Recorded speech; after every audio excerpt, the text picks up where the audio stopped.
সামনেই 2024 সালের লোকসভা ভোট। তো এই লোকসভা ভোটের আগে যদি আপনারা আমাদের রাজ্যের সমস্ত জেলার সমস্ত কেন্দ্রের বা সমস্ত বুথের বিএলওদের তালিকা অনলাইন থেকে ডাউনলোড করে নিতে চান, তাহলে কোথা থেকে আর কিভাবে ডাউনলোড করতে পারবেন?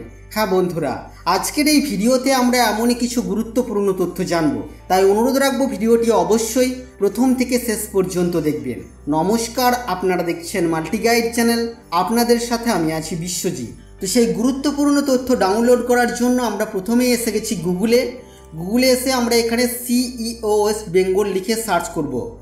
আমাদের কাছে ceoWestbengal.nic.in এই নামের ওয়েবসাইটের লিঙ্ক আসবে। এখানে ক্লিক করে আমরা ওয়েবসাইটটিকে ওপেন করে নেব।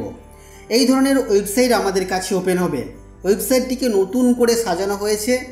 তো এই ওয়েবসাইটের মধ্যে আমরা উপরের দিকে মেনু নামে একটি অপশন পাচ্ছি, সেখানে আমরা ক্লিক করব।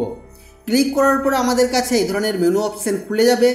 এই মেনু অপশানে আমরা উপরের দিকে অ্যাডমিনিস্ট্রেটিভ সেটআপ এই যে অপশান আছে এরই আন্ডারে একটি অপশান পেয়ে যাব বিএলওস। এই বিএলওস অপশানে এবার আমরা ক্লিক করব। বিএলওস অপশানের উপরে ক্লিক করার পর বিএলও ইনফরমেশন একটি পিডিএফ ফাইল আমাদের কাছে ডাউনলোড হবে। 908 পাতার একটি পিডিএফ ফাইল। এই পিডিএফ ফাইলে আমাদের রাজ্যের সমস্ত জেলার সমস্ত কেন্দ্রের বা সমস্ত বুথের আপনারা বিএলওদের তালিকা পেয়ে যাবেন। শুধু তালিকা নয়, পাশাপাশি তাদের কন্ট্যাক্ট নাম্বারও আপনারা পেয়ে যাবেন। আপনারা চাইলে এখানে সার্চ করে নিতে পারেন বিএলওর নাম দিয়ে, অথবা আপনাদের ভোট কেন্দ্রের নাম দিয়েও আপনারা সার্চ করতে পারেন। আপনাদের অ্যাসেম্বলি কনস্টিটিউয়েন্সির নাম দিয়েও আপনারা সার্চ করতে পারেন। তো এইভাবে খুব সহজে আপনারা অনলাইন থেকে আমাদের রাজ্যের সমস্ত বিএলওদের তালিকা মাত্র এক ক্লিকে ডাউনলোড করে নিতে পারবেন।